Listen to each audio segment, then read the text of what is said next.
ശബരിമല സ്വർണ്ണക്കൊള്ളയിൽ പ്രതിപട്ടികയിൽ ദേവസ്വം ഉദ്യോഗസ്ഥരെ തൊടാതെ പ്രത്യേക അന്വേഷണ സംഘം. പ്രതികളായ ദേവസ്വം ഉദ്യോഗസ്ഥരെ ഇതുവരെയായിട്ടും അറസ്റ്റ് ചെയ്തിട്ടില്ല എന്നതാണ് സംശയങ്ങൾ ഉയർത്തുന്നത്.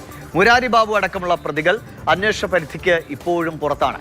ഉണ്ണികൃഷ്ണൻ പോറ്റി അറസ്റ്റിലായി 4 ദിവസമായിട്ടും തട്ടിയെടുത്ത സ്വർണം പോലും ഇതുവരെ കണ്ടെടുക്കാനായിട്ടില്ല.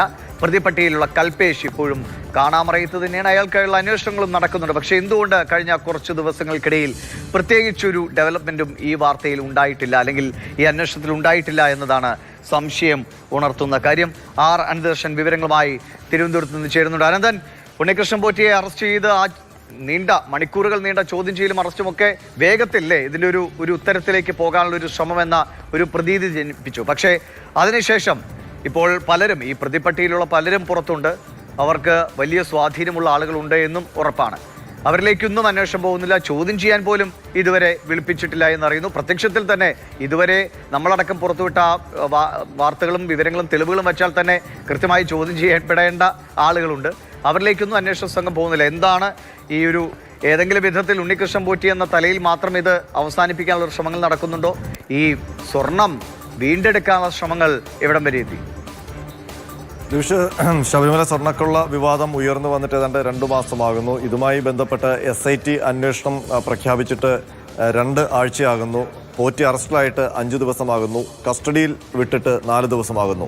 പോറ്റിക്കപ്പുറം മറ്റൊരു അന്വേഷണ പരിധിയിലേക്ക് അന്വേഷണ സംഘം കടന്നതായിട്ട് ഒരു വിവരവും ഇല്ല. മാത്രമല്ല, ഈ ദിവസത്തിനകം പോറ്റിയിൽ നിന്ന് പോറ്റിയുമായി ബന്ധപ്പെട്ട് ആകെ പിടിച്ചെടുത്തിട്ടുള്ളത് കിളിമാനൂരിലെ വീട്ടിൽ നിന്ന് കുറച്ച് സ്വർണ്ണാഭരണങ്ങളും ഭൂമി ഇടപാടുകളുടെ രേഖകളും പ്രമാണങ്ങളുമാണ്. അതിനപ്പുറം മറ്റ് ഒരു അന്വേഷണ പുരോഗതിയും ഈ കേസുമായി ബന്ധപ്പെട്ട് കാണുന്നില്ല. മാത്രമല്ല, ഈ സംഭവവുമായി ബന്ധപ്പെട്ട് 2 കേസുകളാണ് SIT രജിസ്റ്റർ ചെയ്തിട്ടുള്ളത്. അതിലൊന്ന് ദ്വാരപാലക പാളികളുമായി ബന്ധപ്പെട്ട കേസാണ്, മറ്റൊന്ന് കട്ടിളപ്പാളിയുമായി ബന്ധപ്പെട്ട കേസാണ്. അതിൽ ദ്വാരപാലക പാളികൾ മോഷണം പോയ കേസിലാണ് ഉണ്ണികൃഷ്ണൻ പോറ്റിയെ 1-ാം പ്രതിയാക്കി അറസ്റ്റ് രേഖപ്പെടുത്തിയിരിക്കുന്നത്. അതിൽ മുരാരി ബാബു അടക്കമുള്ളവരാണ് 2, 3 തൊട്ട് 10 വരെയുള്ള പ്രതികൾ. 2ാമത്തെ കേസിൽ 2019 ദേവസ്വം ബോർഡ് അടക്കം പ്രതി പട്ടികയിലുണ്ട്. അവിടെ ഉണ്ണികൃഷ്ണൻ പോറ്റി 1-ാം പ്രതിയും 2-ാം പ്രതി കൽപേഷുമാണ്. അപ്പോൾ ഇതിൽ ഒന്നാമത്തെ FIR ഉള്ള കേസിൽ മാത്രമാണ് ഉണ്ണികൃഷ്ണൻ പോറ്റിയുടെ അറസ്റ്റ് രേഖപ്പെടുത്തിയിരിക്കുന്നത്. 2ാമത്തെ കേസിൽ അറസ്റ്റും രേഖപ്പെടുത്തിയിട്ടില്ല.